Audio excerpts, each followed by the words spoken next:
Boa noite, meus amigos. Que alegria estar aqui com vocês hoje. Tão difícil para mim, as quintas-feiras, ter uma folguinha, né? Então a gente aproveita o feriado para vir fazer palestra. Por conta de trabalho, a gente não tem agenda mais. O tema desta noite é um tema bastante interessante, porque trata, ao mesmo tempo, da história do país e dos momentos da atualidade que nós estamos vivendo. Nós vamos falar sobre Brasil, Coração do Mundo, Pátria do Evangelho, que é um livro psicografado por Chico Xavier, ditado pelo espírito Humberto de Campos, no ano de 1938. É quando se deu a publicação. E nós vamos começar a refletir sobre o dia de hoje, 15 de novembro de 2018, feriado da Proclamação da República. Em 1889, uma noite como esta, Marechal Deodoro da Fonseca, junto com alguns outros compatriotas, com alguns outros militares, proclamavam a República do Brasil, colocando de lado o imperador Pedro II, que desde os 15 anos de idade comandou, com auxílio de José Bonifácio, o nosso país, o Império Brasileiro. Há exatos 129 anos, nós vivemos em um regime chamado regime democrático.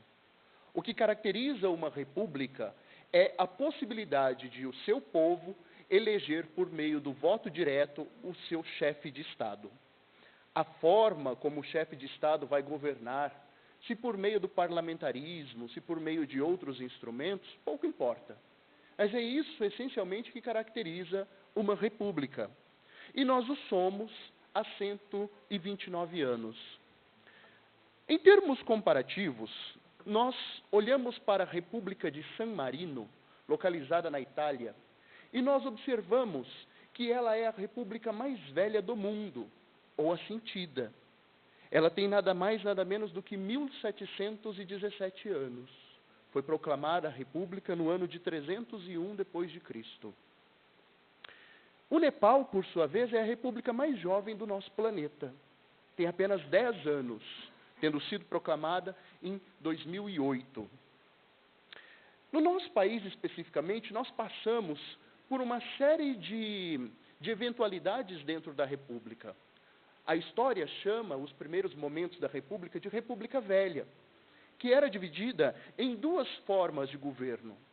A primeira, chamada República das Espadas, que foi o momento em que o Marechal Deodoro, outros generais militares, comandaram o país. Neste mesmo contexto, nós tivemos as repúblicas oligárquicas, chamadas de República Café com Leite, em que o governo do país ficou dividido entre governantes do estado de São Paulo, produtores de café, e governantes do estado de Minas Gerais, produtores de leite. E durante um bom tempo assim caminhou, até que as coisas se desequilibraram e o Sul começou a entrar na jogada. E nós tivemos, então, 18 anos de governo chamado governo de Getúlio Vargas, ou Era Vargas, em que o país teve uma ascensão de direitos civis, teve uma série de ascensões de direitos econômicos, e, por outro lado, ficou estacionado na parte democrática. Getúlio Vargas ficou durante um bom tempo governando o nosso país. Um pouco tempo depois vem a República Populista, comandada aí por presidentes que, como Juscelino Kubitschek, por exemplo, eram grandes líderes de gosto da população. E construíram as suas governanças com base em princípios da democracia, com bases em princípios do direito civil, do direito das pessoas, tentando construir uma sociedade mais justa. Até que em 1964 nós sofremos uma intervenção militar e o Brasil mergulhou em um dos seus períodos mais sombrios. Passamos quase que 20 anos submersos à sombra da ditadura, em um regime totalitário, em que não se tinha vozes, em que não se podia expressar opiniões, e muitas pessoas eram perseguidas. Até que no ano de 1985, pouco antes de eu nascer, nós tivemos a redemocratização, que culminou em 1988 com a nossa Constituição Federal, a chamada Constituição Cidadã, que traz para a gente o direito à democracia, o direito à liberdade de expressão, o direito de ir e vir e de ter as necessidades básicas como educação, saúde, moradia e segurança atendidas pelo Estado, pelo governo da República Federativa do Brasil. Mas até chegar nesse ponto, até alcançar o que Jesus chama de maturidade da nação, nós temos quase que 1.300 anos de história para trás. E é em cima desses 1.300 anos que o livro psicografado por Chico Xavier trabalha. E nesta noite nós vamos refletir um pouquinho. Eu trouxe alguns trechos que vou tomar a liberdade de ler e tecer o debate em cima desses trechos, para que a gente possa compreender a riqueza que é a nação brasileira, para que a gente possa compreender como é que ela foi pensada e para que é que ela foi pensada, e quais são os rumos que nós podemos dar a ela a partir de agora, a partir deste momento que nós vivemos hoje. Na introdução do livro, que foi ditada por Emmanuel, ele coloca a seguinte questão: irmãos, a pátria do Evangelho, perdão, não é na introdução, é no momento da República. A pátria do Evangelho atinge agora a sua maioridade coletiva. Profundas transições assinalarão a sua existência social e política. Uma nação que alcança a sua maioridade é responsável legítima e direta por todos os atos comuns que pratica no concerto dos povos do planeta. Isso é Jesus falando para o Espírito Ismael, que é o nosso mentor. Ele está dizendo o seguinte: olha, estamos em 1889 e o Brasil atingiu a sua maioridade. O que marca essa maioridade é a proclamação da República. E a partir de agora, o Brasil é responsabilidade dos seus governantes, politicamente. E ele prossegue dizendo: é necessário esperarmos agora que o organismo político do Brasil esteja livre das nossas interferências, para que os seus empreendimentos sejam devidamente valorizados. Vejam a responsabilidade e a consciência da espiritualidade, respeitando uma lei chamada livre-arbítrio. Até aqui nos ajudou o Senhor. Até atingir a maturidade, Ismael, Jesus e uma pleiade de espíritos conduziram o país para ele chegar ao ponto que chegou. E a partir da proclamação, é com a gente. À maneira dos indivíduos, as pátrias têm igualmente direito à mais ampla liberdade de ação, uma vez atingido o plano dos seus raciocínios próprios. Olha que bonito isso. À maneira dos indivíduos. Nós somos criados espíritos simples e ignorantes. Está lá em O Livro dos Espíritos. E existe uma lei chamada Lei do Progresso, que diz que nós devemos amadurecer intelectualmente, desenvolver a nossa inteligência, para então desenvolver a nossa moralidade.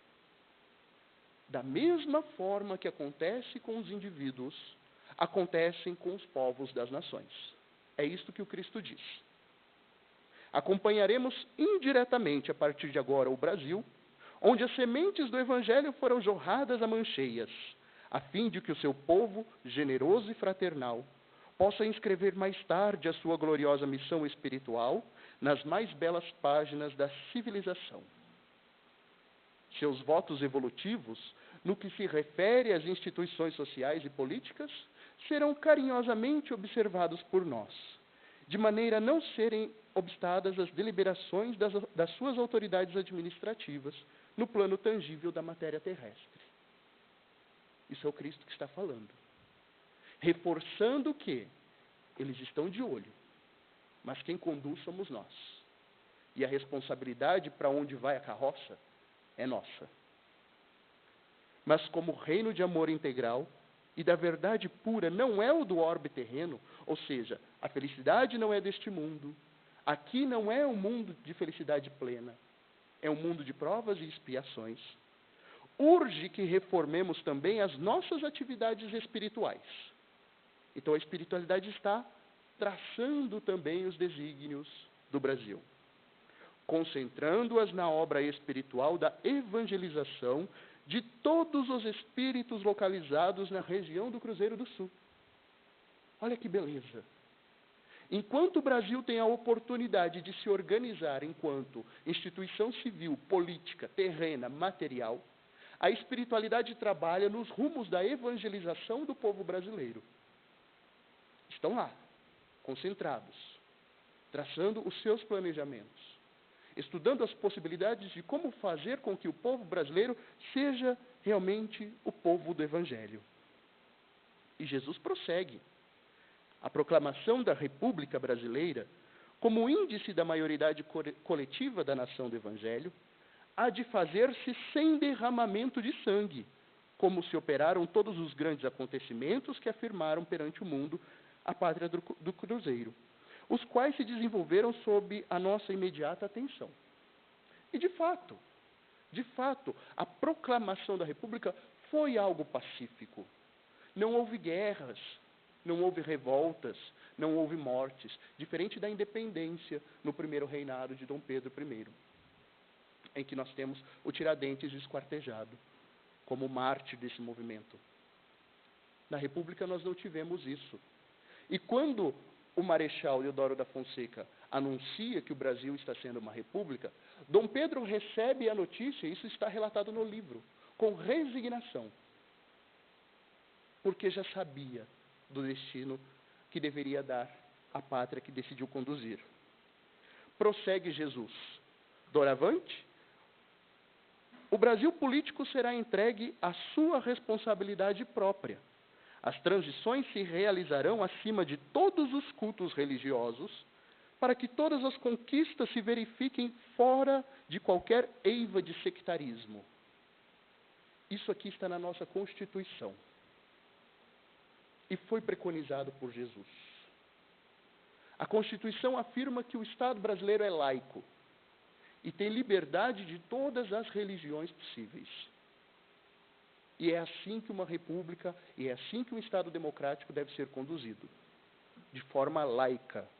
De forma que as pessoas tenham a liberdade de ter a crença que bem entendem. Jesus não fala que no futuro a religião do Brasil será espírita.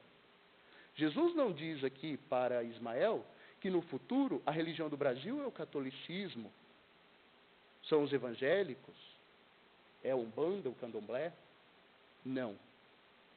Os rumos políticos devem ser independentes de qualquer seiva religiosa. Olha que interessante isso.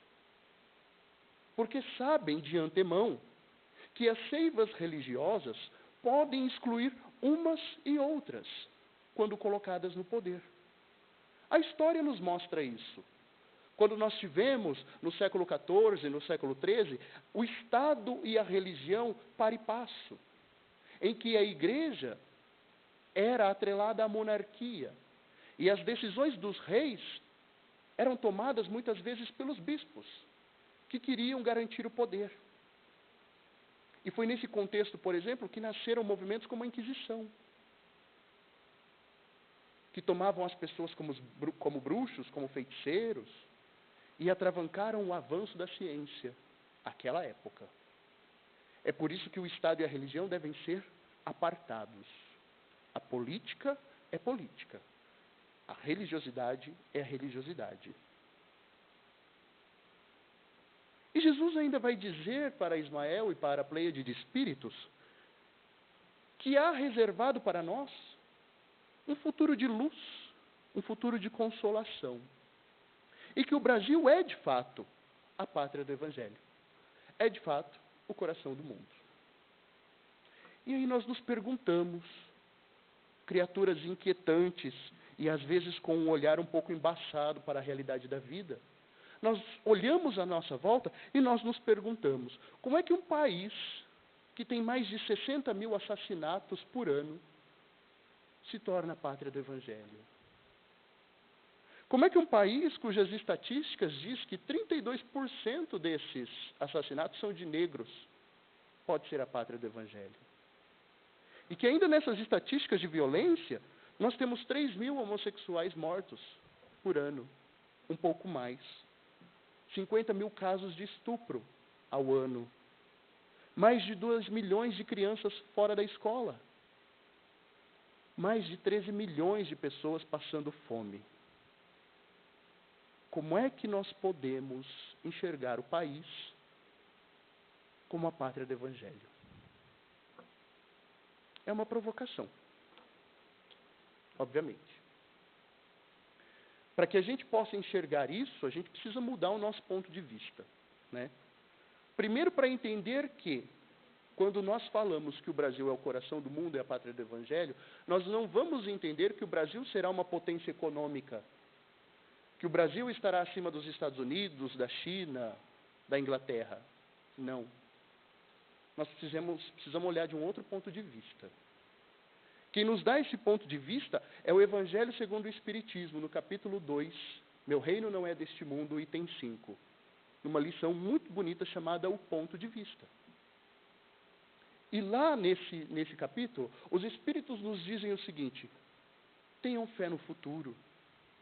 Tenham um olhar espiritual para a vida na Terra. E o que é esse olhar espiritual? É olhar além. É ver que este momento que nós estamos é um lampejo diante da existência que nós temos. Que o futuro reserva alegrias, que não são neste mundo que vocês estão. E que nós somos muito mais do que este corpo que vai perecer aqui. Quando nós tivermos a fé na vida futura, nós vamos compreender que as nossas vicissitudes, que as nossas tribulações, são incidentes que nós enfrentamos para o nosso próprio crescimento.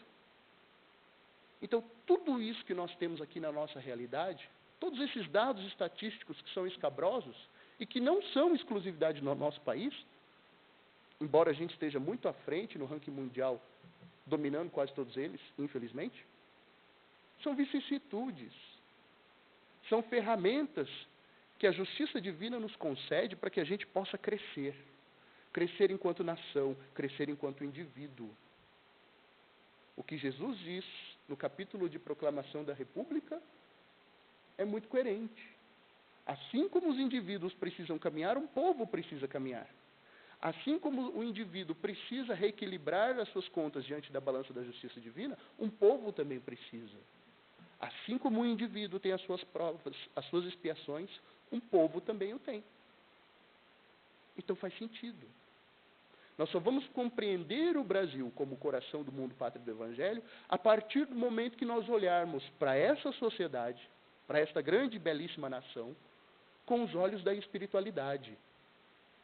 E não somente com os olhos do materialismo, pensando na política, pensando na violência, pensando nas causas sociais. Não só.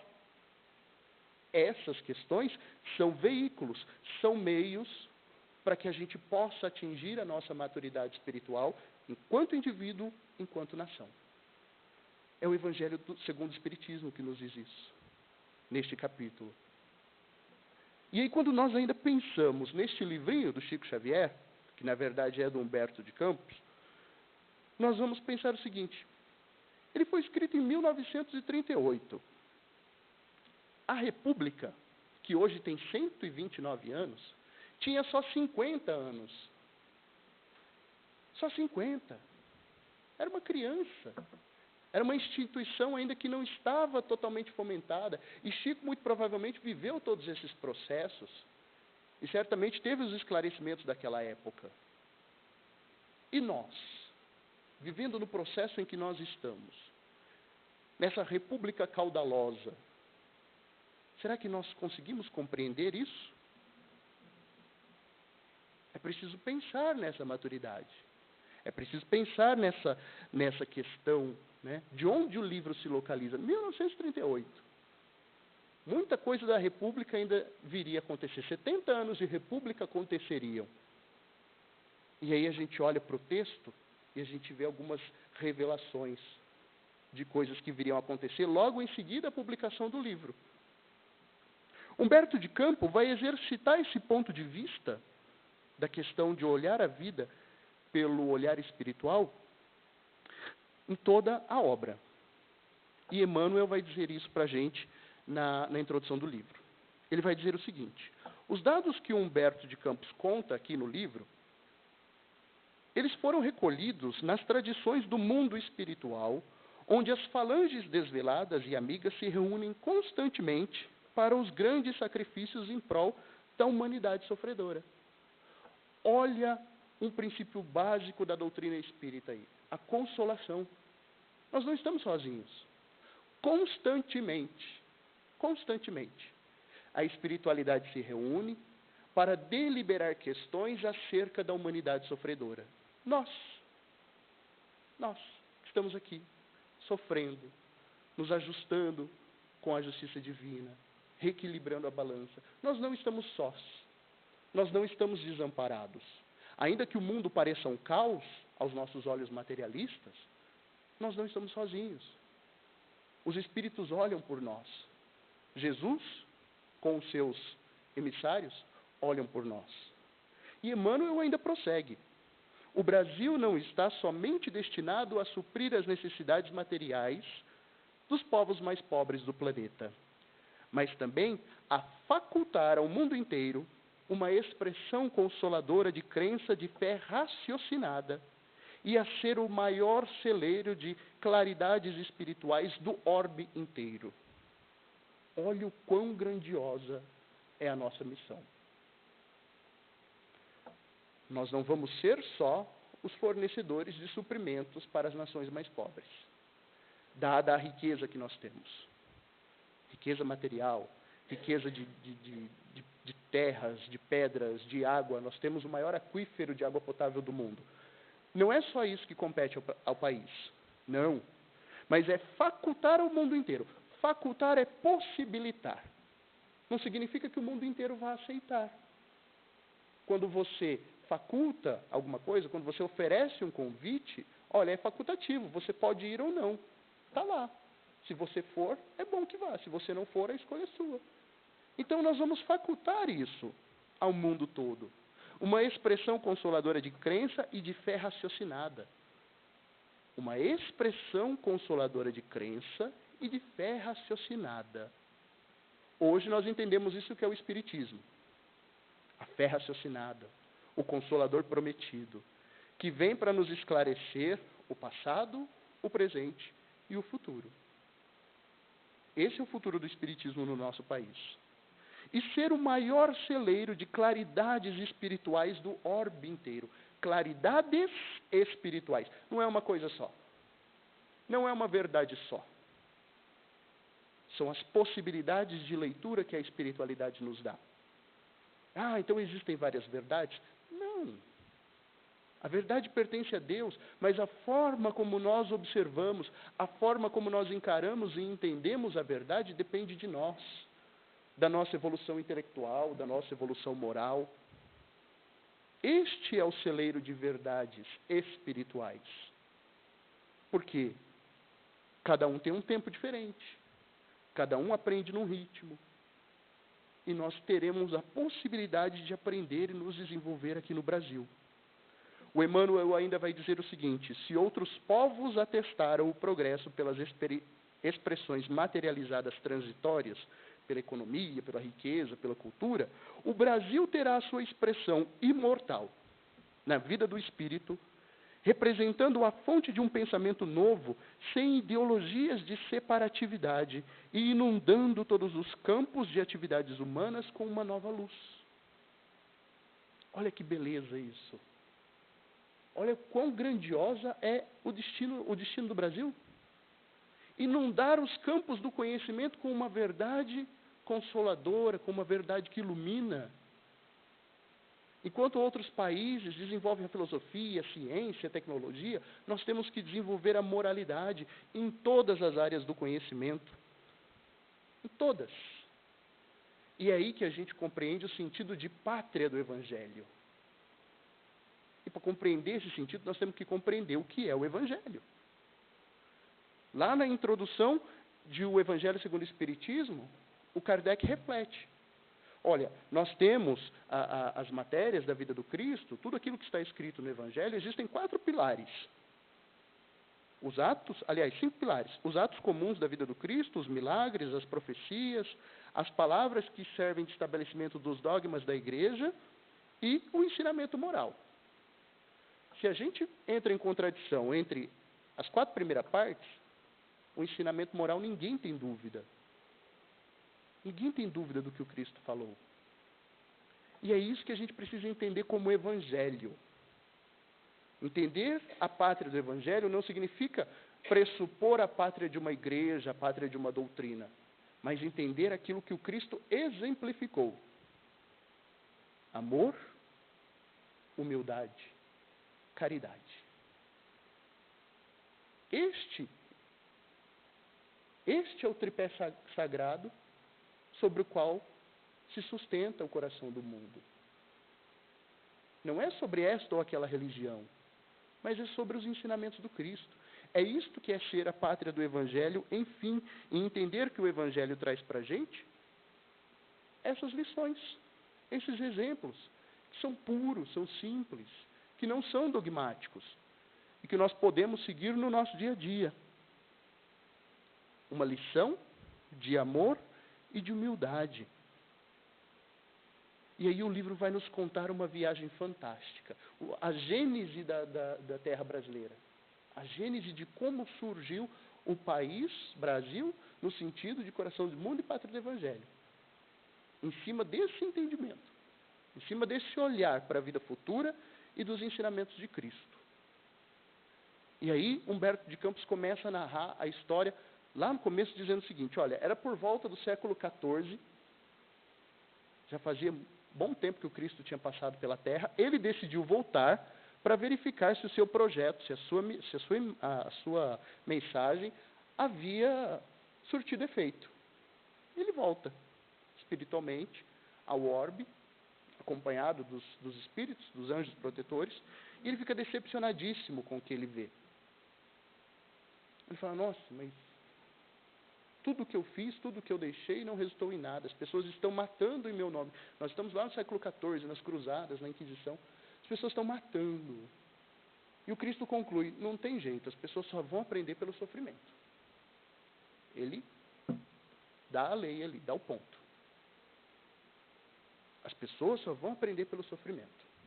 Um dos anjos que o acompanha, ele fala assim, olha, Senhor, também não é para tanto, né? Tem uma terra aqui no nosso planeta que tem um povo muito gentil, é uma terra de solo muito fértil, né? É uma terra de espírito simples. Talvez ali a gente consiga implantar o pensamento cristão dentro dos conhecimentos de verdade e amor. E o Cristo fala, por que não? Né? Vamos lá, onde é que fica? Lógico que ele sabia onde ficava, né? Ele é o governador. Mas ele é o pedagogo por excelência. Ele não responde para o espírito, dizendo, não, vamos lá, está resolvido. Ele faz o espírito refletir sobre a solução que ele está dando. Esta é a função do professor. Esta é a função do verdadeiro mestre. Fazer com que os discípulos, com que os alunos reflitam sobre aquilo que dizem, sobre aquilo que pensam. E o Cristo faz isso. E aí a caravana se move para a região das Américas e vão observar o seguinte. A região do Cruzeiro, onde se realizará a epopeia do meu Evangelho, estará, antes de tudo, ligada eternamente ao meu coração. Isso é o Cristo que está falando. Olha a importância disso. A epopeia do Evangelho, ou seja, a grande aventura. E uma epopeia, para quem aqui já assistiu filmes de descobrimento do Brasil, filmes de ação, filmes de narrativas mais contemporâneas, como Harry Potter, por exemplo, isso são epopeias. São narrativas que têm altos e baixos, que passam por aventuras, que coisas inesperadas acontecem, tanto boas quanto ruins. A epopeia do Evangelho, a terra onde acontecerá isso, estará diretamente ligada ao meu coração, diz o Cristo. As injunções políticas terão nela atividades secundárias, ou seja, ele não vai se importar muito com os rumos políticos, com os rumos sociais que acontecem, mas sim com os rumos morais. Porque, acima de todas as coisas, em seu solo santificado e exuberante, estará o sinal da fraternidade universal, unindo todos os espíritos. Se nós olharmos para o céu E o Brasil foi descoberto assim. E é por isso que nós chamamos de Terra do Cruzeiro do Sul. É porque existe uma constelação de estrelas com 5 estrelinhas que formam um cruzeiro. E que durante a época das grandes navegações guiou os homens até o Brasil. Terras do Cruzeiro do Sul. É por isso que nós chamamos Terra do Cruzeiro. E o Cristo vai delegar a Ismael, um de seus anjos, a missão de conduzir o projeto da pátria do Evangelho sob uma bandeira sagrada. Cristo traz uma bandeira, isso está descrito no livro. Uma bandeira branca, flamejante, com uma luz belíssima, encantadora. E pede para que Ismael escreva o lema dessa terra sagrada. O que vocês acham que ele escreve?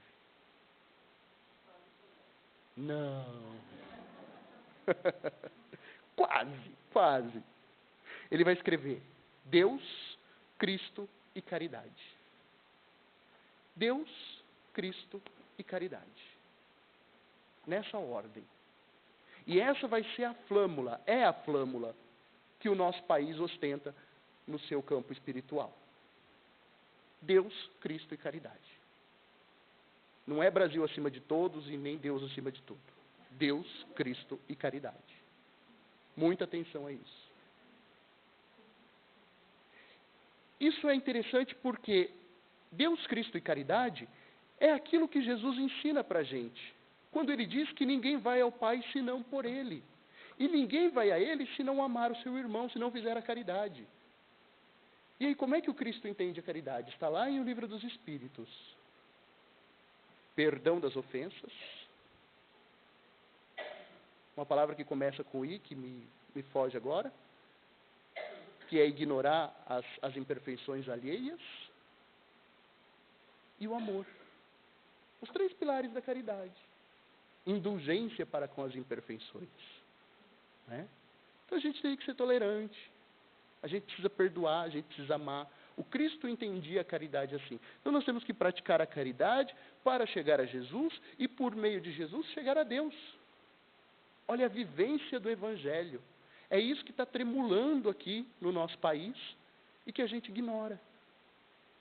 Está ali, né? Para todos os espíritos verem. E aí, como é que a sociedade, como é que as coisas começam a ser construídas? Primeiramente surgiram os índios, que eram simples de coração. Em segundo lugar, chegavam os sedentos da justiça divina, que eram os degredados. O Brasil começou com pessoas degredadas. Quem eram os degredados? As pessoas que estavam em Portugal cometiam algum delito, a sociedade não queria mais, a sociedade bania, e aí podia mandar para outras terras. Mandar para o Brasil. Os ladrões, os saqueadores, todo esse povo assim, bom, sabe? Mandavam para cá. E depois os escravos. Depois vieram os escravos, como a expressão dos humildes e dos aflitos para a formação da alma coletiva de um povo bem-aventurado por sua mansidão e fraternidade. Esse é o caráter do povo brasileiro. Mansidão e fraternidade, embora não pareça, mas é. Né? Muitas vezes a gente recebe pessoas e somos fraternos e somos mansos, e aí começam a chegar os degredados no nosso país. Só que a espiritualidade é muito esperta.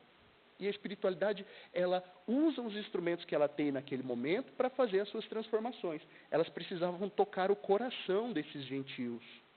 Precisavam fazer com que os degredados se recuperassem moralmente. Eles chamam os padres, os jesuítas, para fazer o processo de colonização, de educação, de alfabetização, de catequização. Porque era o único instrumento que eles tinham na época. Era um instrumento mais racional, era o instrumento daquele momento. Eles não chamam a Inquisição. Eles não chamam os protestantes. O vínculo nosso espiritual com Portugal é muito grande. Então, quem eles tinham em Portugal? Os jesuítas. E trouxeram para cá para cuidar dessa questão da espiritualização. E quando chega o momento de trazer os negros, aí o Ismael entra em desespero. Porque os negros não eram para ter sido trazidos como escravos. Cristo ordenara que eles viessem colaborar. Que era para passar ali na África, pegar, embarcar o pessoal e vir aqui para colaborar. Num esquema de fraternidade, num esquema de possibilidades, etc. e tal. Mas o orgulho do homem português, do homem branco, que se julga superior a todos, começou a escravizar. Foi por isso. Lembrem-se, os homens têm livre-arbítrio. E aí o Ismael se desespera e clama ao Senhor, né? Jesus, o que a gente faz? Aí Jesus, muito tranquilo, recebe Ismael lá no seu gabinete. Fala: Ismael, meu filho, acerena o teu mundo íntimo no cumprimento dos sagrados deveres que te foram confiados. Bem sabes que os homens têm a sua responsabilidade pessoal nos feitos que realizam em suas existências isoladas e coletivas. Olha aqui os princípios da doutrina espírita. Jesus reensinando isso para a gente. Os homens têm responsabilidade, né? E aí ele prossegue: os que praticarem o nefando comércio, a escravidão, o tráfico de negros, sofrerão igualmente o mesmo martírio nos dias do futuro, quando forem também vendidos e flagelados em identidade de circunstâncias. A evolução se processa pela prática do bem, e que todo o determinismo de nosso Pai deve assinalar-se pelo amai ao próximo como a vós mesmos. Olha que interessante. Causa e efeito. E aqui, se a gente vai analisar lá a natureza das provas e expiações em O Livro dos Espíritos, nós vamos ver a natureza das provas, das expiações, algumas vezes, pouquíssimas vezes, assinaladas no processo literal. E o Cristo dá uma pista disso. Ele fala assim: olha, esse povo que traficou negro, eles também vão ser traficados, em circunstâncias semelhantes. A gente não pode tomar isso ao pé da letra, né? Falar: matou, a gente cairia na lei de Talião. E essa lei já foi faz tempo. Mas é a lei da justiça divina, a lei da causa e do efeito, a lei da reparação, né? É isso que o Cristo vislumbra aqui. E ele diz o seguinte ainda para Ismael: não nos compete cercear os atos e as intenções dos nossos semelhantes, e sim cuidar intensamente de nós mesmos, considerando que cada um será justiçado na pauta de suas próprias obras. Olha que legal. Não nos compete cuidar dos atos e intenções do semelhante. Cristo está dizendo o seguinte: cuida da sua vida, que eles cuidam da deles. É isso. E a gente tem que dizer assim para que a gente consiga entender. Cuidemos da nossa vida e deixemos que os outros cuidem da deles. Deixemos que o nosso irmão, o nosso vizinho, o cunhado, a sogra, cuide da vida deles. Numa instância menor aqui. Nós devemos orar, nós devemos vibrar sentimentos positivos, estender a mão, se possível, para ajudar, mas temos que entender que as criaturas possuem o livre-arbítrio e que a cada um é dado segundo as suas obras. O Cristo já havia dito isso. O Ismael se acalma, né? Aí ele acalmou, voltou para a realidade dele, falou: então vamos conduzir, já sei, vamos trabalhar agora na organização econômica do país. Aí ele vai distribuir algumas tarefas. O Rio de Janeiro vai se tornar o grande cérebro do país, onde acontece a efervescência cultural. Não é à toa que quando a realeza desembarca, escolhe o Rio de Janeiro como sede do seu palácio, né? Das suas instalações. E não é à toa que o Rio de Janeiro vai ser durante muito tempo a capital do país, pela efervescência intelectual. Foram ali, depois de algum tempo, que surgiram a imprensa, a Faculdade de Medicina, a Faculdade de Direito, que depois também teve em Salvador. Mas tudo começa ali. Minas e São Paulo, ele explica, que vão ser o motor que vai suprir o país com alimentos, economicamente, etc. e tal. Concentrarão riquezas. E aí o que a gente tem ali? Nós vamos ver séculos depois a produção do café em São Paulo, e nós vamos ver também a produção das pedras preciosas em Minas. E aí nós temos ali Ouro Preto, Turmalina, Diamantina, toda aquela região das cidades históricas, e não é à toa que são históricas, onde tem toda a Inconfidência Mineira. Ali é a propulsão de riquezas materiais do país, que deveria, segundo os desígnios da criação, servir para alimentar o próprio país. Mas, mais uma vez, a ganância portuguesa levou tudo para lá. Enriqueceu reis, enriqueceu rainhas, etc. e tal. E aí, tem não dá para a gente chamar de premonição, ou previsão, ou alguma coisa assim. Mas existe algo interessante na obra. Neste parágrafo, ele diz o seguinte, quando faz essa organização dos estados. As fraquezas e vaidades humanas, fermentadas por forças maléficas do mundo, têm separado muitas vezes as coletividades dos dois grandes estados da República, levando-os à inimizade, quase à ruína. Mas muito breve, quando as sombras da confusão dos tempos modernos invadirem ameaçadoramente os céus da pátria, ambos compreenderão a imperiosa necessidade de se unirem para sempre como irmãos muito amados. Ele está falando de Minas e São Paulo. E é exatamente o que a gente vê acontecer na época de Chico Xavier, na época em que o livro foi lançado, na República, pouco depois da República Populista, aliás, da República Café com Leite, quando nós temos a divisão desses dois governos. Então eles começam a brigar. E aí eles se separam. Quer dizer, isso aqui, o Ismael estava discutindo com Cristo quando os portugueses estavam chegando. Cristo, muito provavelmente, já antevia o que poderia acontecer. E nesse antever do que acontece, realmente acontece. Depois que a República é proclamada, a gente passa lá pela República Velha, e aí vem a oligárquica, o café com leite, e existe essa ruptura. Bastante interessante pensar nisso. Sobre a situação dos negros, o Cristo vai trazer para a gente, a pedido também de Ismael, porque Ismael sempre recorre a ele, o Cristo vai trazer uma consolação e vai dizer o seguinte, olha, a dor, ela está aí para que as pessoas possam aprender com ela. A dor é uma marca, ela é necessária para a depuração do espírito. E quando os homens forem capazes de enxergar a dor um do outro, de consolar essa dor e amenizá-la à medida do possível, é que os homens entenderão a mensagem do nosso Evangelho. É isso que o Cristo diz lá para Ismael. Porque ele não se conforma com a questão da escravidão. E ele também não se conforma muito com a questão de que o país traga para cá pessoas em desespero, pessoas com dor. E quando o Cristo fala isso, dá um estalo nele, ele fala assim, então o Brasil serve para que a gente recupere pessoas em sofrimento. O Cristo diz, joinha, gostei, curti.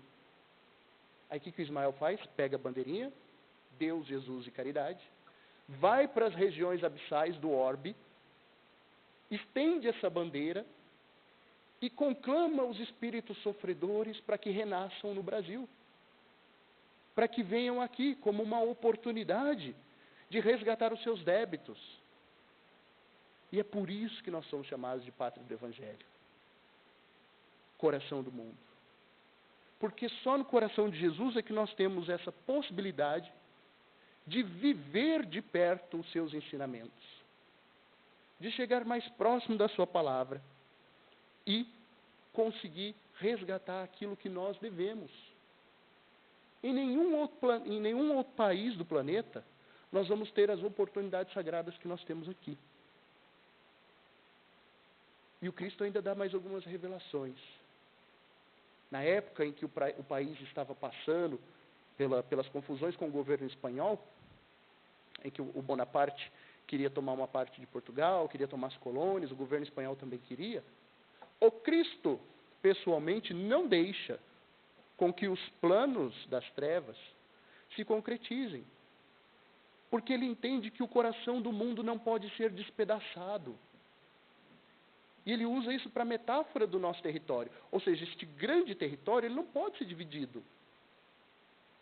E ele sempre vai interferir, por exemplo, em revoluções como a Revolução Sulista, que tentou criar uma república separatista do nosso país.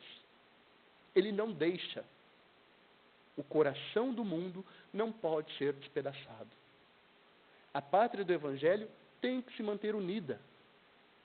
E os homens que estão nessa pátria precisam se unir. E quando a gente transporta isso para 2018, 15 de novembro de 2018, 129 anos depois da proclamação da República, 129 anos depois de ter atingido a nossa maioridade, vamos dizer assim, de ter tirado a carteira de habilitação e podemos dirigir a coisa por conta própria, a gente se pergunta, como é que nós estamos fazendo isso? Será que nós estamos unidos? Será que o coração está inteiro? E aí? Essa é a grande pergunta. Nós não podemos nos esquecer que nós estamos ligados diretamente ao coração do Cristo. Diretamente. Não tem ponte. Cristo está aqui, no meio de nós. E se esse coração precisa ser unido, se os povos, se os homens desse coração precisam estar unidos, a gente precisa repensar as nossas condutas. As nossas condutas sociais, as nossas condutas políticas, as nossas condutas culturais. No começo da minha fala eu trouxe uma série de dados alarmantes sobre violência, discriminação, etc. e tal. Como é que nós estamos trabalhando com isso? Não estamos. Não estamos. E o mundo não para. O mundo cresce, o mundo evolui, a tecnologia chega. Como é que nós estamos projetando isso? Como é que nós estamos usando a tecnologia para essa união ou para essa desunião? A despeito de tudo que acontece no nosso país, política, econômica, social, cultural, mediaticamente, a despeito de tudo isso, como é que nós estamos exercitando a nossa moral? Só na casa espírita? Não vale. Ah, vai contar. Talvez. Talvez. Mas e lá fora? Aqui todo mundo precisa. Eu preciso, vocês precisam, nós precisamos dos outros. Mas é muito fácil a gente dar as mãos aqui e a gente se unir aqui e vibrar em prol de nós mesmos. Nos ajudarmos mutuamente. Mas só isso não basta. A gente tem que pegar do portão para fora e olhar para o lado e ver quem é que precisa. E não ser coniventes com as injustiças. O Cristo não era. Se nós devemos vivenciar esse evangelho, nós devemos olhar para os ensinamentos do Cristo e sermos cristãos. Seguirmos os seus exemplos, não o seu discurso. Porque é fácil falar. Ai, vamos amar uns aos outros, vamos dar as mãos. Agora a gente canta uma musiquinha, estamos nos amando. Mas aí na primeira oportunidade que aparece, a gente solta, a gente briga. Faz parte da nossa natureza. Só que o próprio Jesus, lá no final do livro, o próprio Ismael no final do livro, vai dizer o seguinte, olha, os homens, eles poderiam facilitar muito o nosso trabalho. O Ismael só está repetindo algo que está lá em O Livro dos Espíritos, que está lá em Os Livros dos Médiuns, quando fala da interação entre os espíritos e os homens encarnados. A gente não facilita. A gente complica. A gente complica muito. Porque a gente planeja, nós estamos lá na espiritualidade, planejamos a encarnação, a gente vem para ajudar na educação, para ajudar na saúde, para ajudar na comunidade. A gente vem com as nossas pequenas missões. E a gente facilmente se desvia disso. Porque o mundo oferece coisas para a gente que são mais confortáveis. Porque os nossos olhos estão ainda fechados e estão ainda embaçados pela questão da matéria, pela questão da riqueza, pelo poder, por um status, por uma autoridade, por um destaque na mídia. Os nossos olhos estão fechados por isso. E a gente se desvia facilmente do caminho. Mas Deus, em sua infinita misericórdia e bondade, criou um mecanismo fantástico chamado reencarnação.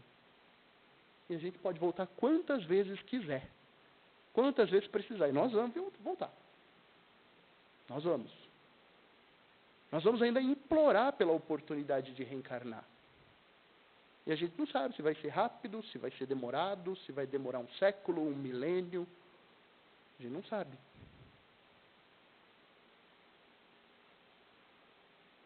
E eu quero encerrar dizendo o seguinte, essa compreensão do Evangelho, ela não é uma compreensão de um mundo feliz. Se nós olharmos para a vida de Jesus, para o percurso de Jesus, em nenhum momento Jesus teve calma, no sentido de ter uma vida tranquila, sem tormentos, sem provas. Ele foi testado, até o último momento ele foi testado. Quando estava prestes a cumprir a sua missão, ele sobe ao monte e lhe diz, Pedro, ora comigo, porque o espírito está pronto, mas a carne é fraca. E ele, sabendo que assumindo a condição de humano e se submetendo às leis divinas, porque não tinha exceção para o Cristo só porque era o Cristo. Não, ele assumiu aquilo que nós assumimos também. Ele sabia que ele poderia vacilar, mas a sua fé persevera. Em todo o Evangelho, Cristo não nos dá exemplos de felicidade, de coisas positivas. Não. Cristo oferece a outra face para bater. Nós oferecemos. Cristo estende as mãos para os leprosos. Nós estendemos. Cristo andava entre os degredados, que somos nós. Que somos nós, que provavelmente andamos lá com ele naquela época e não entendemos nada e continuamos não entendendo nada agora também. Porque se a gente tivesse entendido, a gente já estava um pouquinho melhor. Né? Esse é o Evangelho. O Evangelho é de sofrimento. O Evangelho é de penúrias. O Evangelho é de reajuste. É de perdão. É de indulgência para com as imperfeições. É de perdão das ofensas. É de amor ao próximo. E quando nós falamos que o Brasil é a pátria do Evangelho, é porque é isso que nós precisamos. Precisamos perdoar, precisamos ser indulgentes, precisamos amar. Não é que o Brasil vai ser a grande nação. O Brasil não vai ser rico, a gente não vai ficar rico. Não vai. É o olhar espiritual que a gente tem que ter para essa realidade, essa compreensão. Ter fé no Espiritismo, porque é uma doutrina consoladora, esclarecedora, racional. Não adianta ser espírito fanático. Tem que pensar, tem que contestar, tem que analisar. É o que Kardec propunha. E é viver esse Evangelho desse modo. Desse modo de provas, de expiações, e se resignar diante disso. Trabalhando para que as coisas possam melhorar no nosso dia a dia. Certo? Acredito que é isso. O livro é fantástico, conta detalhes da história que passam despercebidos aos nossos olhos, detalhes que os historiadores não conhecem e que a espiritualidade revela. Vale a pena entender um pouquinho a história de Bezerra de Menezes, que está lá, o papel da Federação Espírita Brasileira, que também está lá, e que há desígnios e que há projeções para que essas instituições, elas caminhem e dê conta de efetivar de fato o Evangelho em nossos corações, para que a gente possa ser o coração do mundo. Já o somos, tá? Já o somos. Nós somos, de fato, o coração do mundo, nós somos a pátria do Evangelho. Cabe a gente exercitar isso. Muito obrigado pela atenção, boa noite, fiquem com Deus.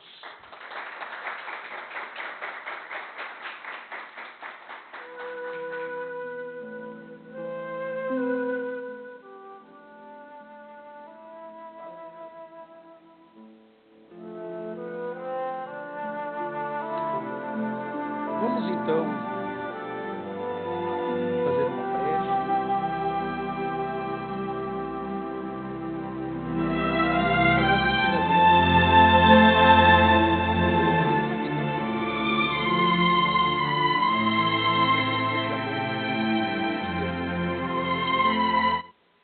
Pela sua abnegação e dedicação